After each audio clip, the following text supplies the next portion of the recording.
Welcome to one more edition of Politics and Random. Egberto Willis, your host. Thank you so kindly for being a part of the show. We're going to have a great show for you today. We had a little bit of a mic problem. I guess it's just because I'm excited. And why am I excited? Today, as soon as the show is over, I go to the MedStar Rehab Center and get my daughter out of rehab because she is going to be back at her apartment with her daddy after having a solid recovery. She still has a lot of work to do. We still have a lot of recovering to do. But you know what? So far, so good. That young woman is working her butt off to get back to 100% so that she continue pursuing what she wants to pursue. So anyhow, as you can see, I am in an ecstatic mood right now because, again, like I said, she is coming back to the place today. Hoy tenemos los dos de Egberto Willis. Thank you, Senor. Yes, we are actually on KPFT 90.1 FM Houston right now as I'm doing this one on YouTube. Thank you for reminding me about that. I'm actually on the other station. Actually, I start at noon Central on KPFT 90.1 FM. Deb Denny, present and accounted for. Welcome aboard, Deb Denny. Sarah Beatty, welcome aboard. Good day, Maywood. Good morning, everyone. Maywood says, and hello from Long Beach, California. Yvette Avery, Herod afternoon. Yvette, your stuff is more difficult than I thought, but we're going to have a great show when you get there. And the good thing about your show, Yvette, is for the subject that you're covering, it's going to be all over the damn place on the Pacifica Network, everywhere else. Bruce Pollard, hoy tenemos los dos de Egberto Willis. Claro que sí. And Maywood says, hooray, because my baby is coming home today. She just sent me a picture and showed me that the nurse had all her stuff packed up. So I just got to get there, be there, pick her up. I already cleaned up the apartment to make sure it's presentable and doesn't look like there was just a man living here all by his lonesome. Eric Hayes says, hi, why would Pelosi need a part $200 million a taxpayer expense? Wow. You know, I always wonder how folks can stay on a negative perspective with respect to good things being done.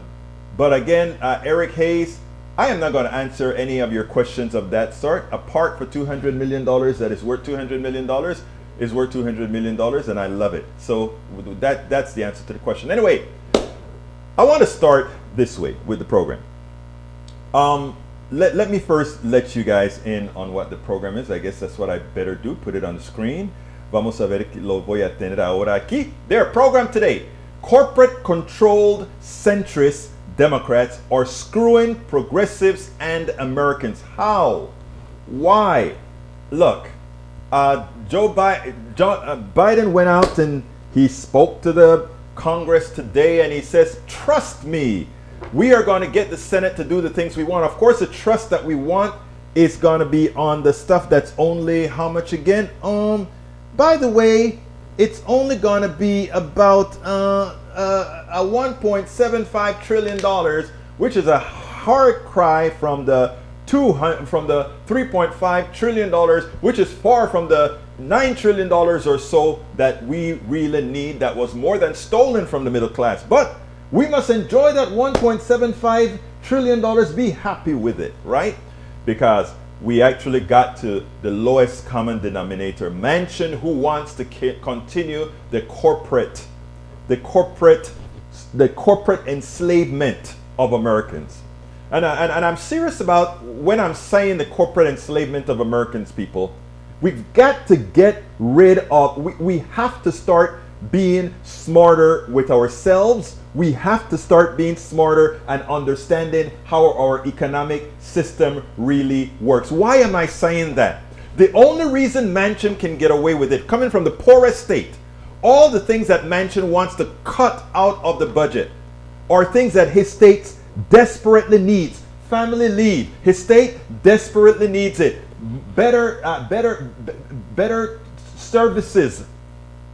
Medical services for his constituents. Ears, eyes, smell, nose, all these things are needed by his constituency. And what is he doing? Saying, no, we can't afford it. I don't want to leave that bill for my grandchildren. Well, you won't have grandchildren if people aren't cared for when they are in their child rearing ages. But we want to keep that corporate control. Before I completely get into this, I want to go off subject. I want to go and say thank you, Liz Cheney. I meant to play this several ways back. I didn't, but I do want to play it because I want to put in the ethos that there are Republicans who we completely disagree with, but are doing the honorable thing. So I want to get Liz Cheney, for all practical purposes, out of the way, and then we'll continue with the program at hand. Liz Cheney is at it again. This time she calls people out by name. Her minority leader, Kevin McCarthy, as well as Jim Jordan, and justifiably so. It shows she points out their hypocrisy as she speaks about the evil that is going through the Republican Party, one that is causing or effecting the destruction of the institutions of the United States. Let's check this out, then we'll take it on the other side. Just outside this chamber, over the north door in Statuary Hall, which was the old House chamber, stands a statue of Cleo, the muse of history. She's one of the oldest works of art in our capital. She stands in a winged chariot, the chariot of time, and she takes notes in her book, reminding all of us that our words and our actions will be judged by history. History particularly will judge those of us in positions of public trust for what we are doing today. In the immediate aftermath of the attack, Madam Speaker, we all recognized how profoundly wrong January 6th was. My colleague from Ohio, Mr. Jordan, who just suggested that we were here because we opposed President Trump's policies, seems to have forgotten that actually on January 6th, he himself said, quote, "What happened today is wrong and is not what America is about."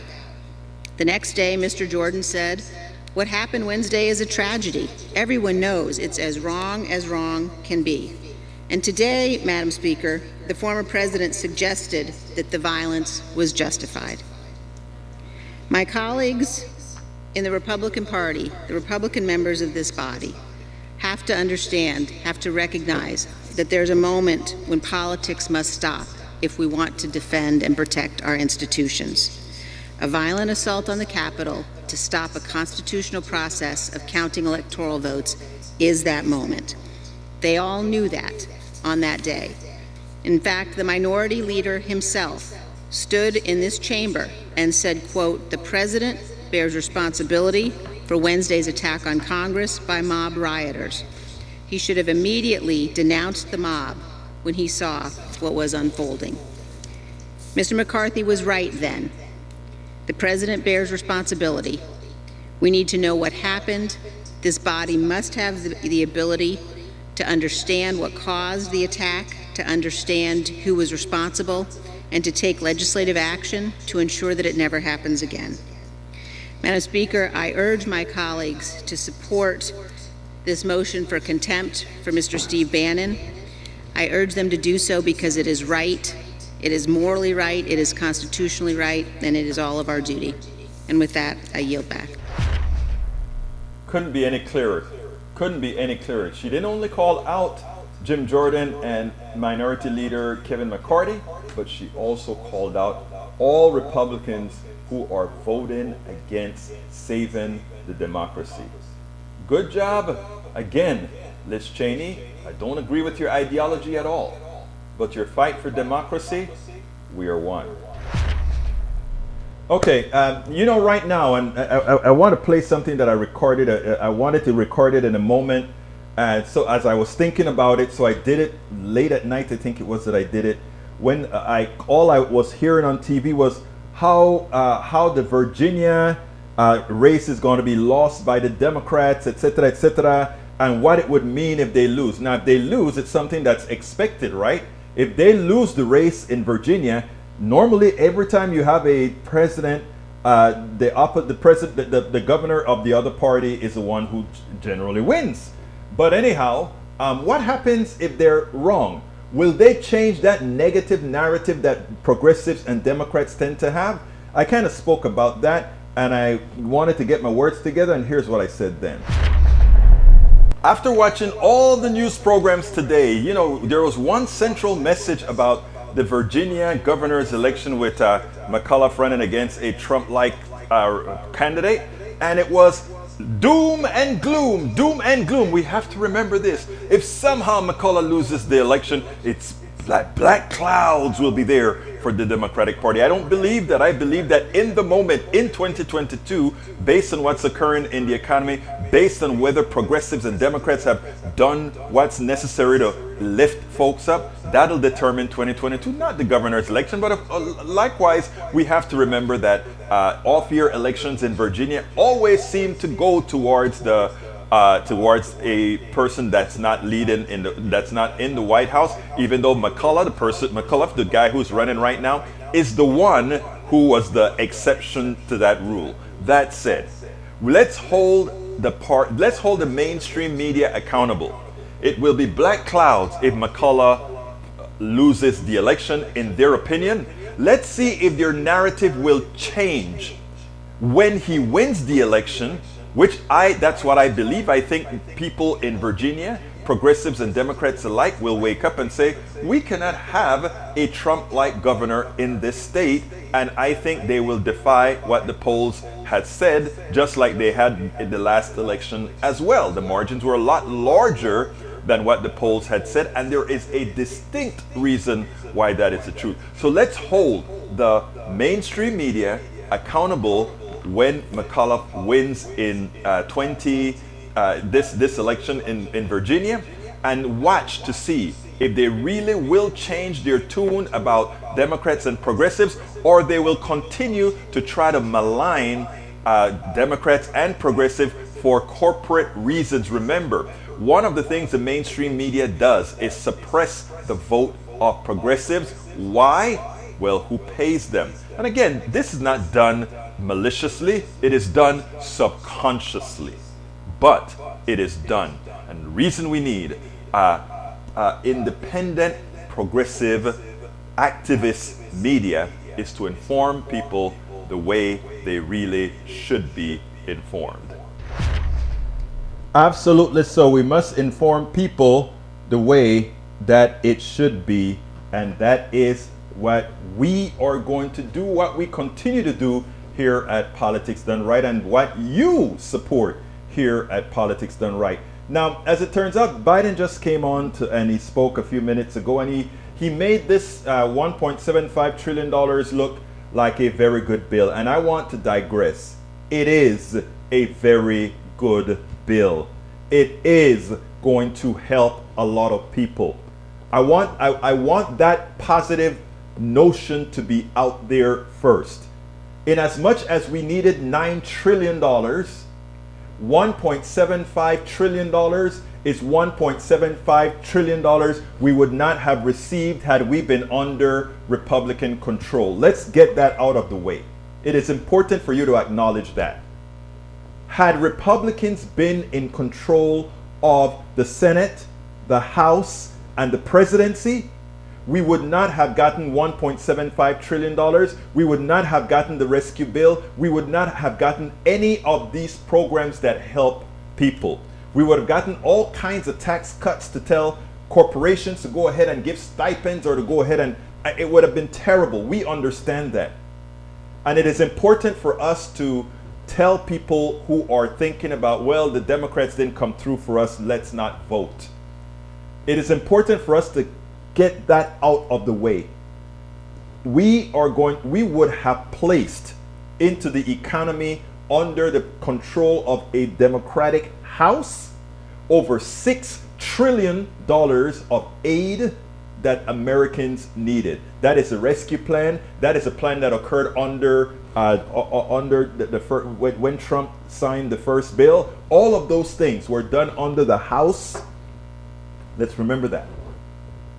Absent a Democratic Congress, it would not have happened. So we need to ensure that those who would tell Democrats, you see, they didn't come through for us. I mean, the thing that drives me the most crazy is when I hear Democrats are demoralized because of the fight they're seeing progressives and centrists have, and because of that, they're not going to vote. That is the most asinine statement. And that is the most asinine statement for any of us to tolerate. Why? The reason we are in this dilemma is we have a 50-50 Senate. What the hell do we have a Pennsylvania sending Republican senators? Why do we have a Florida who's dependent on a lot of old people who are dependent on good social programs that were created by Democrats? Why are they sending 2 Republican senators? If we are to really have the type of control of our own economies or personal economies, we are not to tell people or give them the belief that they should be discouraged for what's happening in Congress. We should tell them to redouble their efforts to get the right people in there, progressives in there. Actually, Manchin said it. I played you a video a few days ago where Manchin said he's doing what he's doing because he's a conservative guy. He didn't say conservative. He just said he used whatever moderate or whatever he wants to call himself. And he said, if progressives want things, elect more progressives. It's sad because we do have more progressive Democrats than we have centrist Democrats. But since the centrist Democrats are the lowest common denominator, they win. One senator from one senator can afford them a win. So we have to get smart. Our narrative shouldn't be allowed to what the news media is saying. Oh, if you don't get this thing passed, or if you don't get as much as you wanted, your base is going to be demoralized and not vote. Demoralize and not vote so that they get what then? It is a silly concept that we need to dispel ourselves from. And we need to be telling the message. Don't talk about our base being demoralized. Tell it that our base need to be ascended so that we can no longer have to worry about, oh my God, we have to appease corporate-driven centrist Democrats. That is what we have to do. Before I get to the other video, let me get to my peeps. All right, let's see what we're saying here. Deb Dennis said term limits is short-sighted. Let's see. Bridge says, hi all, hi low. Bridge MCP 1.5 trillion. We in the middle class can cover that. Yes. Let's Elster Eve, welcome aboard. Yes, our rally cry has to be get out and vote. Exactamente mundo, Alistair Eve, you're absolutely correct. May Wood says what we need to do is vote more and choose and elect more progressives to office. Exactly. But it starts at the local level. Perfectamente correcto. Per the GOP and Fox, not news. When Republicans win, the people have spoken. When Democrats win, the election was stolen. It is amazing, right? But we solved that by just keep winning. Did I miss an update on Ashley's first day home? Actually, I go pick up Ashley as soon as this show is over. In fact, she's been on the phone saying, Daddy, I see the doctor in a little bit. Be here at 2. And I will be there at 2 Eastern time to get my baby. And she can't wait to come home. Thank you for asking, Bridge MCP.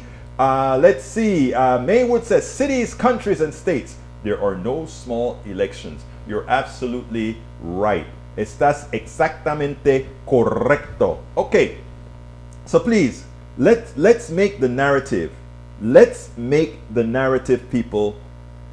If you hear anybody say that Democrats are going to be demoralized because they didn't get that 3.5 trillion, they're only getting 1.75 trillion. You say one thing. The reason we're getting 1.75 trillion dollars is too many of us stayed home. Imagine if we had not lost those close Senate elections. Imagine. And we have another one coming. We have another one in Georgia coming. The Reverend is running. Matthew Schultz, how is Ashley feeling? Hope she's better now. Ashley comes home as soon as this show is over. I'll empty her garbage. I'll clean a few things out of her car and be sitting at that place at 2 to pick her up. Thank you for asking, Matthew Schultz. Maywood says, I mean counties. Yeah, I know. I figured you mean counties, even though I probably said countries as well. Anyhow, folks, so that's what's important. Let's see. Our people on YouTube, please don't forget to give us that thumbs up to make sure that we can keep the algorithm going. If you are on, let's say, Facebook, remember to give us that like. All of that makes sure that we can continue to get the algorithm going. Okay, let's see where we're at right now. I need to make sure that we get all this. You know, that's one thing with the difference with working at this new micro studio is that I have to where a lot of things could work on this huge screen with one very powerful computer. We're working with 3 computers to get things done, but you know what? We get things done. Okay. Anyhow, let's see. Brice says, if the Senate votes against the needs of their constituents, they should not receive the funds. You know, that is so funny because all these things that's going to be coming in these bills at election times, they're all going to be going around saying, look at what we brought to our citizens, our constituents. I want there to be a bird dogger there every single day, trailing those politicians. And every time they say that, to remind them that they did not vote for any of this. That is what we have to make sure. Remind them that they didn't vote for any of this. Now, Pelosi has been, what is the word that I want to say? Pelosi has been really holding the water appropriately for the progressives. Earlier this week, when a particular reporter attempted to malign progressives as being the guilty ones why we were so far unable to get any of these bills through, she came to a strong defense. And I wanted you to see this, but more importantly, I wanted to let you hear what she said. And I want to see if today, after what the president came about, if she's going to hold to it. Check this out, and then we'll take it on the other side. Let's see. We'll take that on the other side. Nancy Pelosi would have none of it. When Jake Tapper, CNN's Jake Tapper, wanted to assign blame to progressives for supposedly holding back Build Back Better, she would have none of it. I want you to take a look at this, and then we'll take it on the other side. There are a lot of people who are very eager for the bipartisan infrastructure bill to come up and be voted on as well. And progressives have said they're not going to vote for that until there's at least a deal on the larger social safety net bill. You said the House must pass the bipartisan infrastructure plan by October 31st, which is a week from today. Moderates are frustrated. 2 deadlines have been missed because of the progressives. Are you going to meet that goal? No, wait a minute. There was no deadline that was missed because of the progressives. Okay. The deadline was missed because they changed from 3.5 to 1/2 that, and we've had to go in and it's lamb eat lamb. Everything is good in the bill. What do you cut? Okay. So in terms of this date, this date is fraught with meaning because on October 31st is the day that the Highway Trust Fund authorization expires. Right. And if that expires, we have to get billions of dollars someplace to continue that. The best way to do that is to pass the BIF, having nothing to do with all the other, shall we say, deliberations that are going on. Our chair of the committee, Peter DeFazio, who's a master of this, of the Transportation Infrastructure Committee, has said we must pass this by October 31st. But the reason I invoked progressives, I'm not blaming anything on them, but I'm just saying they have said, a sizable number of them, enough of them to tank the bill, that they will not vote for the BIF, the bipartisan infrastructure plan, unless there is this framework agreed to. You're absolutely right. So are you saying in the next week, the framework will be agreed to, or there will be a deal on the social safety net bill? Let's call it an agreement. An agreement. There will be an agreement on that, and you will also vote for the bipartisan infrastructure bill. Both of those things will happen in the next week. That's the plan. Of course, Jake Tapper was attempting to blame progressives for holding back Build Back Better. But you know what? Nancy Pelosi did 2 things there. And the second thing she did, I don't know if a lot of people caught it, but she did it very succinctly. Numero uno, she said, it's not because of progressives that this bill isn't going through. It's because we had a well-organized and put together $3.5 trillion Build Back Better bill that would support people. However, when we have all these conservative blue dog Democrats come and say, meaning Manchin and Cinema and a few in the House, come back and say, well, we don't want to help people as much. We don't want people to become a reliable on government people. We don't want them to be what do they like to call it? People that are dependent on social programs. So we want to cut, forgetting that the people who really depend on social programs are the rich, the wealthy, who provides all the services that those social programs actually purchase. So when you hear about welfare, when you hear about food stamps, when you hear about all these things, this is not something that just helping these poor people. All that money goes right back into the coffers of the private sector. Don't let them fool you. A dollar knows not from where it is spent. But what did Nancy Pelosi do? Nancy Pelosi then said, don't blame the progressives. We had a bill and they wanted it changed, and therefore we changed it, and that is where the delays came from. But above and beyond, when she said Jake Tapper is right, notice she said, Jake Tapper said, oh, I didn't want to blame progressives. He did want to blame progressives, but I don't want to blame progressives. But they said that if one bill didn't pass, the other one won't. And she said, you're right, you're right, you're right. And that's the second thing she did. She did not back off in saying both bills must pass. Both bills must pass. In other words, I'm not just saying don't blame progressives. I'm also saying both bills must pass. Lot in that little snippet there. Let's get busy.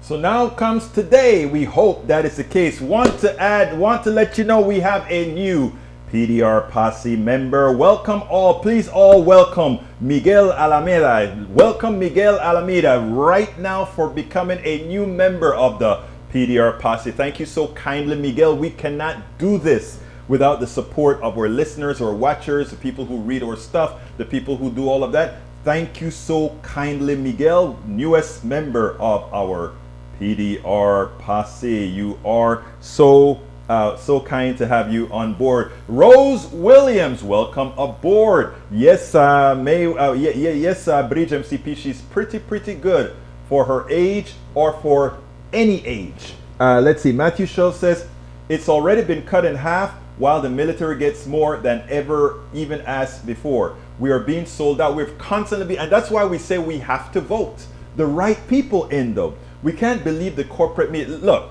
we are trying to get change the prescription laws, but we have deceitful advertising out there, letting people believe that if we are able to negotiate on prescriptions, that somehow they won't have the medicines that they want. Why is that, and how does that work? It works because there is not enough pushback to say, not only that they're lying, to say that we, the people, have already paid for those drugs. We are the ones who invested in the universities and research centers that created the baseline for those drugs. And only when those people knew the drugs were going to turn into a successful product did it get transferred to a corporation. That is something that Americans don't know. They think that corporations really develop drugs. Corporations are don't take risk. You remember the student loan deals? You remember how they got on Obama for saying he wants to nationalize the banking industry because he wants to do student loans. Here's how student loans used to work. Student loans used to work the following. The private sector loaned the student money and charged them an interest. The student paid back the loan with interest, meaning the bank made a profit from giving the student the loan with interest. And if that student defaulted on that loan, guess who made that bank whole? The federal government. No risk. That's socialism. In other words, they get to give children, they get to give students loans that have no risk. If a loan has no risk, why does it have interest? The reason you have interest rates on loans is because the bank is taking a risk and doing the processing, etc. That's why you have interest. They took no risk. Same thing with drugs. Most drugs are developed by we the people. They don't take risks. Remember, corporations are parasites. Until we understand that, they try to fix their books always to make it seem like they are taking risks, to make it seem like things are okay. They don't take risks. Even when they take oil out of the ground, there was this thing called depletion allowance. I mean, it is amazing. The oil was put there by by nature. The oil was put into the ground by nature. Yet corporations used to get something called a depletion allowance. Not only did they take the oil for free out of the ground that they didn't put there, but they also got a tax break because that oil is diminishing in return. People, but you know, you don't get when you have something in your house, you don't get a benefit because it's not there anymore. Only corporations do that. So when people see me really hit corporations and say, but corporations hire a lot of people. No, we work for corporations and make a lot of money for the owners of the corporation. It's not the other way around. Without us, there ain't no corporation. So we have taught ourselves not to allow ourselves the worth that we have, not to realize the worthiness that we are to the system in general. And we make those small amount of people that control corporations be somehow they are wonderful. No, they're not. They're parasites. And until we look at corporations as parasites and then treat them as such, we will continue to be in the negative domain. And again, this is not anti-corporation. This is just truth. This is simply absolute truth. And I defy anyone to put it in terms that are not that's not accurate as I've just stated. Please do. All right, let's see. Bridge MTP says, Maywood True, I'm referring to the little guy. Okay, Egberto, you want people dependent on government, period. Providing jobs through a healthy economy with insurance for those that work and those that need. No, I don't. First of all, if I wanted people dependent on government, first of all, government is we the people. So saying people should be dependent on people, I don't see a problem with that. That's not what I'm saying at all, though. I believe in working. I have a very strong work ethic. I put in personally in doing what I'm doing here, 16 hours a day. Now that my daughter is going to require a whole lot of work from me, that's going to be an extra amount of work that I pleasurably will do. So no, I mean, I am not coming from the position of wanting less work or wanting dependency. I'm coming from the position of we are being, that parasites are really getting us from all sides, the natural parasites and the corporate parasites. That's what I'm talking about. Okay, let's see. Rose William, Eric connecting med with, let's see. Matthew Shell says, because the politicians are in the corporation's pocket. Exactly. Bridge MCP, Eric, everyone needs insurance, a human right. Absolutely. Paraveri, yes, parasites, end Citizens United. Absolutely so. We need to end Citizens United. We need to end McCutcheon. We need to end personhood. All of that must go. Corporate personhood means a corporation is considered its own legal entity with rights. We need to get rid of that. Deb, any time to post links. Thank you, Deb. I love you, girl. I always forget to do that. Let's go ahead. Folks, if you are on YouTube right now, please click that join button. Become a part of our PDR posse. Just like Miguel Alameda just became a part of the PDR posse. Just click that join button and become one of us. We cannot do this without you. If you don't see that join button, or if you're on YouTube, if you're on Facebook or any of our other channels, please go ahead and go to politicsdoneright.com/YouTube, politicsdoneright.com/YouTube. Alternatively, you can support us at Patreon as well. We need a whole lot more patrons as well. Go to politicsdoneright.com/Patreon, politicsdoneright.com/Patreon. Patreon is spelled Patreon, Patreon. Now, of course, we always like PayPal as well. Go to politicsdoneright.com/PayPal, politicsdoneright.com/PayPal, and that you can either do it on a one-time basis or if you want to make it a frequency basis, your choice. Now, look, it's starting to get cold. Why not get a hoodie with the Politics Done Right signal on it? politicsdoneright.com/store. Just go to politicsdoneright.com/store and you are part. You can get our hoodies or cups, all these different things that we have. Cups designed by Bridge MCP, one of our PDR posse leaders. Bridge MCP designed the cup. I don't have it on the screen right now, but I'll show you at some other time. Get one of our cups. Just go to politicsdoneright.com/store. And please consider getting our books. A lot of what I talk about in our books are things that people don't quite see immediately. They don't realize the parasitic nature of corporations. They don't understand the enslavement of people, because what we have now is antiseptic slavery. We're all pretty much slaves to the system, and we can mitigate that by learning about what it is, and then starting to take back what's ours. Please consider getting my books, politicsandright.com/books, politicsandright.com/books. I guarantee you all three of those books will be essential reading to get a lot of this stuff. Ask some of the folks in the room who've gotten the books and really like the books. And by the way, the catch-all for all our support can be found at politicsandright.com/support, politicsandright.com/support. Support us at that link, and you can find all the different ways that you can say, I want to help Politics and Right here or here or here or here or here. That way we can continue doing what we're doing. I hope you like the program, but most importantly as well, please share. If you're on right now, share it on YouTube. If you're on right now, share it on Facebook. Share it, click that link, click that, what is it called again? Join button, and become a part of our party or posse. And just like we have Miguel Alameda up, who just became a part of the PDR posse, we'll throw your name up there as well. Linda Jo Kessinger, welcome aboard. Just saw you in the house. The duck that quacks, how you doing, my brother? Welcome aboard. I think I saluted Deb Denny already. Matthew Schultz, I saluted you. Is anybody that I missed saluting?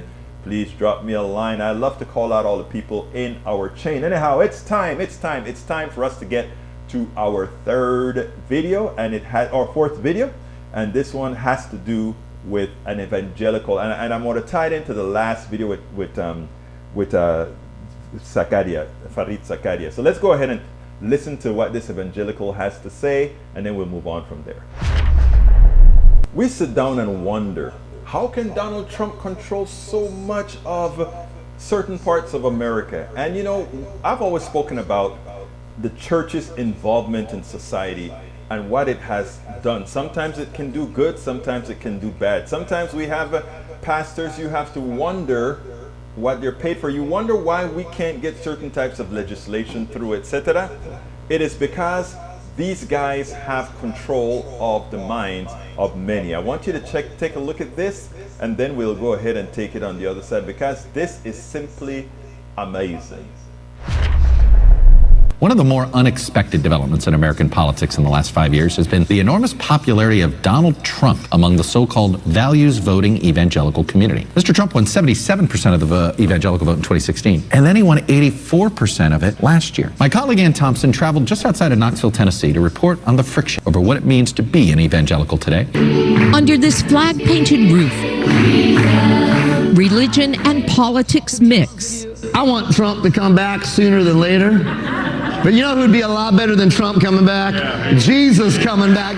With gusto. Biden, you trouble Israel. Yeah. Leftists, you trouble Israel. This is the Patriot Church on the outskirts of Knoxville, Tennessee. You unvaccinated people, you are causing the trouble in the land. That's what they say. Founded by Pastor Ken Peters. This nation was founded on predominantly Christian values by predominantly Christian people. We just want to keep that in play. We just want to keep our roots alive and not let this reconstruction, this tearing up of our nation's roots and a new set of values is being pushed on us. It literally is. So whose values are being pushed on you? These are leftist, worldly values. They can't stand Christian culture. Why? Because we believe marriage is between a man and a woman. We believe that there are only two genders. We believe that life in the womb is actually human life, and they're murdering human life for money. He's not afraid to take sides and thinks God does too. One thing I've learned about Scripture and the Lord is God can use anybody. In the Bible, He even used a donkey. And if God can use a donkey, He can use President Trump. Do you think God is using President Trump? Absolutely. I think President Trump is a miracle. I think God picked Donald Trump, an imperfect vessel, to be the champion of His people. That intertwining of patriotism, politics, and religion is attracting a devoted following. When you're in a culture where everybody's trying to silence you, it's great to be able to share how you really feel with people who feel the same way. Or just checking it out. Actually saw it on CNN, and if they say something bad about it, it might be good. Peters leading one side of the battle for the soul of the evangelical church. Some of the evangelical church, I think, is soft. I think they're cowardly, and they're trying to ride the fence between the left and the right. And so that's kind of where the divide is. Here in the heart of the Bible Belt. I would say, as a person of faith who's been around church all my life, that the Bible Belt is unbuckling. Across town, Pastor Phil Nordstrom leads the Life Church. What do you mean that the Bible Belt is unbuckling? The branding of Christianity has suffered. I think that our association with political extremism has especially turned off a younger generation toward evangelicalism. So one of the challenges we face right now is, who are we? What does it mean to be an evangelical? Nordstrom is decidedly old school, a pro-life pastor pointedly staying away from partisan politics on Sunday. The funny thing is, I'm probably personally pretty conservative, so I don't come across as like I'm a liberal evangelical, but people get the spirit, get the feeling pretty quick that we're a pretty inclusive church, that everyone's welcome, that we're trying to not fight the culture wars from the pulpit. Can you believe that? Number one, Donald Trump was sent by God. God uses imperfect vessels. Wow.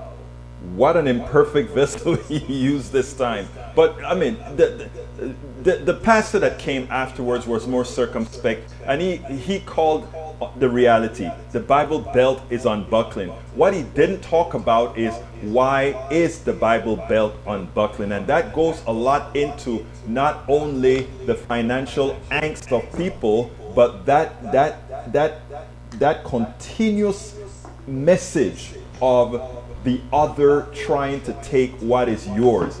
I think progressives have a hell of an opportunity here that I think too often we leave alone. And I'm telling you this from experience in talking to people of different ideologies. We many times, because we know that the policies we support, because we know that the types of things we support or what most people ultimately want, if you strip ideology from it, we don't approach these people with enough, what is the word that I want to say? It's not empathy, because that we have. We don't give them a chance to drive to us, as opposed to telling them to come to us, in my opinion. I would be interested to see what you guys think about that, but if you look at the power that these preachers have on the people, we could break the preachers, and in breaking the preachers, get to the people. In breaking, we should get to the... Okay. Yeah, we should be able to get to them easily. Let's see, I think I am running into a little issue right here. A delayed issue. Oh, I don't know if I'm coming across correctly or not, guys, but I somehow am having a delay here with my own view of what's going on here, which is a bit disconcerting that I am not in sync with my own self. So I have a question for all of you, the guys that are listening to me right now. Are you in sync? Here, Egberto, let's see, what have we got here, my friend? What have we got here? Let's see what you brought me here to see, to bring to the people. Thank you. Hey, you know, we have the greatest people here. Here is what, there you go. There is our cup. There is the cup that was designed by, you know whom? Let's get it out there. Come on, ¿dónde está el cup? ¿Dónde está el cup? There we go. There is the cup. You know who designed that cup? Our own Bridge MCP designed our cup. Join the PDR Posse, politicsandright.com/YouTube. So you can get that cup, and actually I have a link directly to that cup, and that you can get to that cup. Let me go ahead and get it for you right this minute and put it into the chat. You can get that cup right there. Okay, you can get that cup right there. So folks, please go ahead and that, by the way, that cup was designed by one of our PDR Posse members. Bridge MCP designed the cup. She said once, "Hi, Gilberto, we need to do da da da da da." I said, "Okay, if you want that cup, my dear, you designed it." And I didn't think she was gonna do it. And a day or two later, I got me a design. And I said, "Man, if you're gonna go design this cup, I better get it out right away." So what we did is went ahead and got the print made up and put it out there and got the cup designed by Bridge MCP right now. And if you notice, let me put that up a little bit there.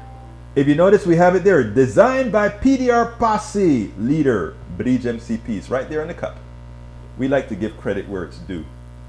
Absolutely, that's what we do here. And folks, don't forget, I always tell you guys, if you have things that you want to do around our domain, please do. If you have articles you want to get out there, please send the articles here. We are more than happy to get people's voices out. Like I said, one of the things that I always abhorred was that in America, some people have voices and others don't.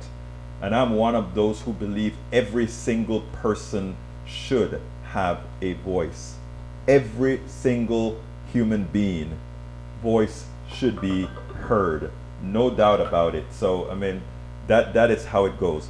Anyhow, folks, let me tell you, we are coming in close to the end of the show. I have one more video to play for you, and then we'll be closing this baby out. It's Striketober. What does that really mean? It seems like workers are feeling empowered, and what are they doing? They're going out there and they're saying, "You treat me right, you pay me right, you do me right, or bye-bye." And that is a power that workers should have in a true society, right? Anyhow, you know, there's a tie-in between worker power and what's occurring in the Build Back Better bill with what Joe Manchin is doing as he carries the water for the corporate structure. I'm going to explain that in a minute. I want you to first listen to Fareed Zakaria, and then we'll go ahead and take it on the other side, because what he has to say has a lot of importance to corporate America and what they want to continue doing. Check this out. We'll take it on the other side. Most workers in the U.S. are not unionized, so they may not be inclined to organize a strike. But that doesn't mean they can't walk off their jobs. And indeed, the latest job data shows that a record 4.3 million workers quit their jobs in August. And it's not just August. Since April, an average of about 4 million workers have quit their jobs every month. It is a trend economists have called the Great Resignation. It's difficult to overstate how extraordinary this is. As Carl Smith notes in Bloomberg, the scale of resignations this year is beyond anything on record. Many believe it echoes what we're seeing with the strikes. Workers seem to be unhappy with long hours, low pay, and generally poor working conditions. And a record number of job openings gives them the freedom to demand more or walk away. This phenomenon has inspired panic in some employers who are desperate for workers. There are fears that the shortage will hurt small businesses, or that a rise in wages would make business less competitive in general. But these fears are misplaced. These trends are actually good news, especially for American workers who are in dire need of good news. As the MIT professor David Order recently wrote in The Times, the U.S. economy has long been plagued by a glut of bad jobs. Take a look at pay. Low-skilled American workers are some of the lowest paid in the industrialized world. They make almost 1/3 less per hour than their counterparts in Canada. Low-skilled Norwegian workers are paid more than twice as much. But pay isn't the only problem. MIT's Otto writes, American workers also receive less notice and severance when they're fired compared to workers in other wealthy countries. They take less vacation. Unlike their peers in most other rich countries, they don't have guaranteed paid parental leave. Order says that the labor shortages we're seeing, the record job openings alongside record resignation, are a market phenomenon that compels companies to improve on some of these policies to attract workers. We've already seen this in terms of pay. Average hourly earnings for workers have risen by more than $1 in the past year. That's not just good for workers, it's also good for the economy. That's because since the dot-com era of the 1990s, worker productivity has stagnated. But in the past year, productivity growth has picked up significantly, in part because employers are compelled to invest more in the workers they've got. A more productive workforce is actually good for competition. And if this trend continues long term, it could boost the economy's growth. Finally, a glut of open positions gives workers the leverage to experiment. Many workers have left their jobs to start their own businesses, and a rise in entrepreneurship would add some much-needed dynamism to the American economy. So Striketober and the Great Resignation may look chaotic, but this is just the kind of chaos the American economy needs. And it's important to note, so why is it that Joe Manchin and all these, all the Republicans, Joe Manchin and a few, they don't want family leave. They don't want all these policies that will actually help their people, right? Hey, that green screen is coming through. But here's the deal. Here's the real deal. They don't want the American worker to have any sort of incentive to stay home if these employers don't want to pay them their worth. That's the whole idea behind objecting to Build Back Better. They don't want more taxes. They don't want any policies that somehow adversely affect business or cost business more. So what they want to do is they want to say, we want to make life so hard for you. We don't want to have any form of social state that gives you any advantages over anything that will somehow cause you to think twice before taking any job. Look, what we need is exactly what we're starting to have. Good job, Farid Zakaria, for pointing this out. And employers, you want employees, do them right. Absolutely. If you want employees, do them right. Anyhow, how do I connect these two? Imagine the people that need to hear Farid Zakaria the most are those evangelicals there that are continuously voting against their own interests. So it is our job to connect them. It's our job to connect them. Now that you have this information from Farid, what's out there, wouldn't it be a good thing for us to not force it down their throat, but just say, did you know? Did you know? Did you know? And can you find out? Anyhow, let's see what we got here. Matthew Schultz, who wants to work as slave labor? Right? Nobody. Protests against Putin's lockdown of Russia. I don't know. I hadn't followed that. I know that they're having some problems out there now. Puffin, thank you for the blessings of my family. I appreciate that. Let's see. Matthews shall say, yes, if the Poles worked as hard as this man, we might actually get somewhere and save this country. Look, folks, we have a lot of work to do. Let's see what else we got here. What else we got here? Para ver. I gotta get out of here, but I want to see if there's anything somebody wants us to say. Maywood says, I truly don't understand why some people want to try to limit people's access to the vote. There are not all that many immigrants trying to vote, and you can't vote if you're not registered. It's funny because immigrants want to hide. They don't want to vote and run the risk of being caught. Let's see. Deb Dennis says, there are no low-skilled jobs. Every job is nuanced, requires the right personality, training, and aptitude. John Deere found that out when it sent office workers to the floor to replace strikers. Exactamente. See, Puffin says Putin pays protesters in other countries, but how now his Trump virus genocide has come back to Russia. That's funny. Bridge MCP, TikTok, almost time to get the superwoman Ashley. Woohoo! Yes, you're right.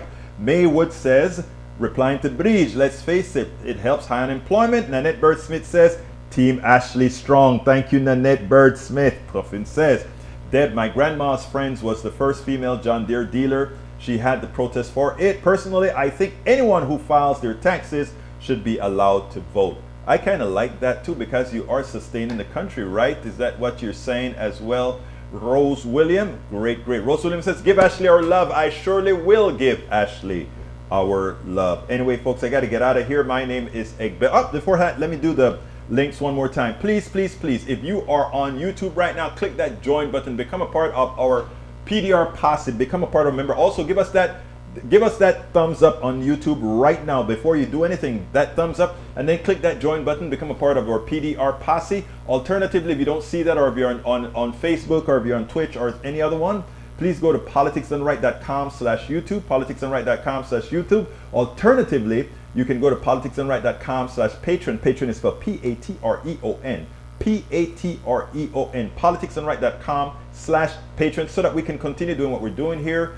PayPal, you can support us at PayPal as well. Politicsdoneright.com/PayPal. Get our books.